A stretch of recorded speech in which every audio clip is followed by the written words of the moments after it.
Hey, what's up, everybody? It is Saturday, March 9th, and I didn't get to video game news last night, so now I'm giving it to you Saturday morning. Hope you still enjoy. Lots of things happened this week, so let's get started. Um, Most importantly was Devil May Cry 5 came out last night, or yesterday, probably Thursday night. I haven't really interacted with Devil May Cry very much. I've said this once before, and I'll say it again. The PlayStation exclusives I didn't interact with because I didn't have a PlayStation until PS4.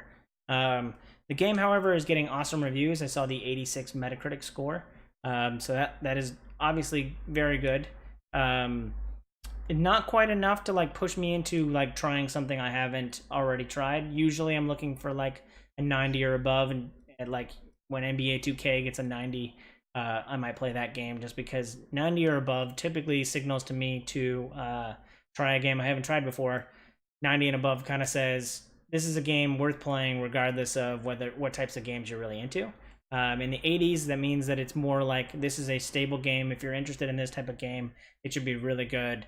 You should try it out. If you're a fan of the series, you should definitely check it out. So yeah, I haven't checked out Devil May Cry, but this is the 5th iteration, so it's obviously going strong.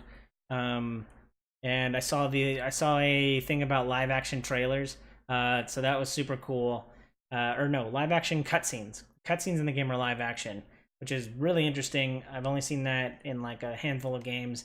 Hellblade being the one of the ones coming to the top of the list for me. Um, so yeah, Devil May Cry is out. You should play it if you're a huge Devil May Cry fan. 86 Metacritic score. Looks good. Live action cutscene should be fun.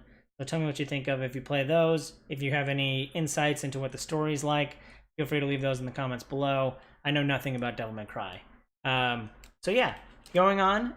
Devil May Cry in the recent list of Capcom, the recent releases of a lot of good Capcom games have led PC Gamer to think that Capcom is in a golden age. I'm not quite sure I would say that. I really like Devil May Cry. I liked the last two Resident Evil games that have come out with Remake and 7. So I have really liked the recent Capcom games. I know that a lot of people are kind of waiting for a good Mega Man game.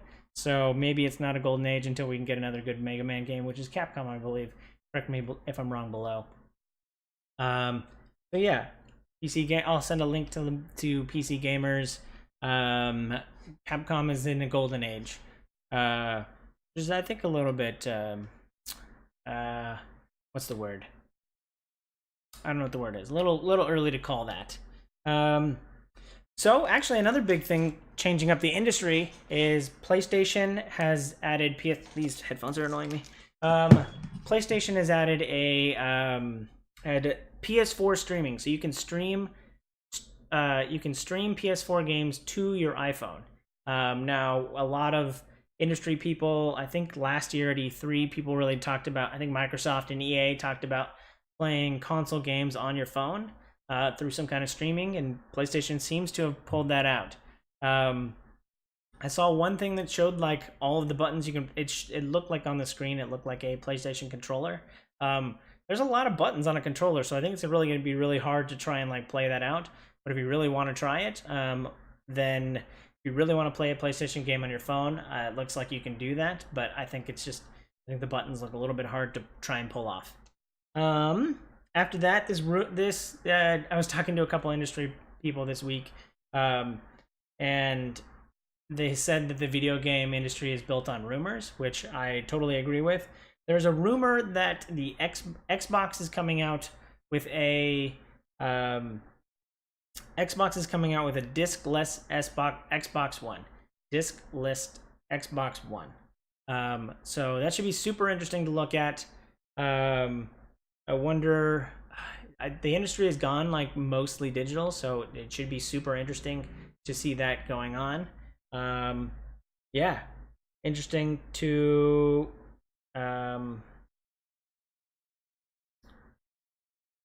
super interesting to see a discless. We were wondering when the console manufacturers would get to this point. An MK story trailer dropped this week. I liked seeing Aaron Black is one of my favorite MK characters, so it looks like he will be in the new storyline. I always like the gunslinger cowboy types, and so he's been one of my recent favorite, other than Nighthawk and I think a couple other MK characters. But super cool seeing him in the most recent MK story trailer. Sony has also released for International Women's Day, a lot of the Sony characters are female, and so they released a theme that is geared around Sony's female characters. Looks really cool. That like Aloy's in the middle of it. The main character of main character of not Left 4 Dead. Whoa. God, I can't remember the name of the game right now. I'm super distracted. But a lot of the Sony exclusive game characters have shown up. There's a theme for it. I'm probably going to download it right after this. It should be super interesting. Diablo, the original Diablo, is being sold on GOG, which means that it's DRM free now. Super interesting to see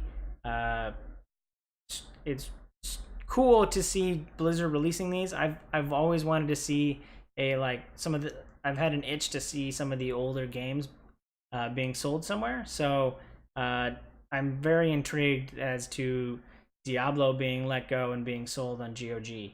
I wonder if we'll get more. I've been wanting to play Warcraft 1 and 2 over again, just for a little bit of the story and a little bit of the RTS itch that I've had.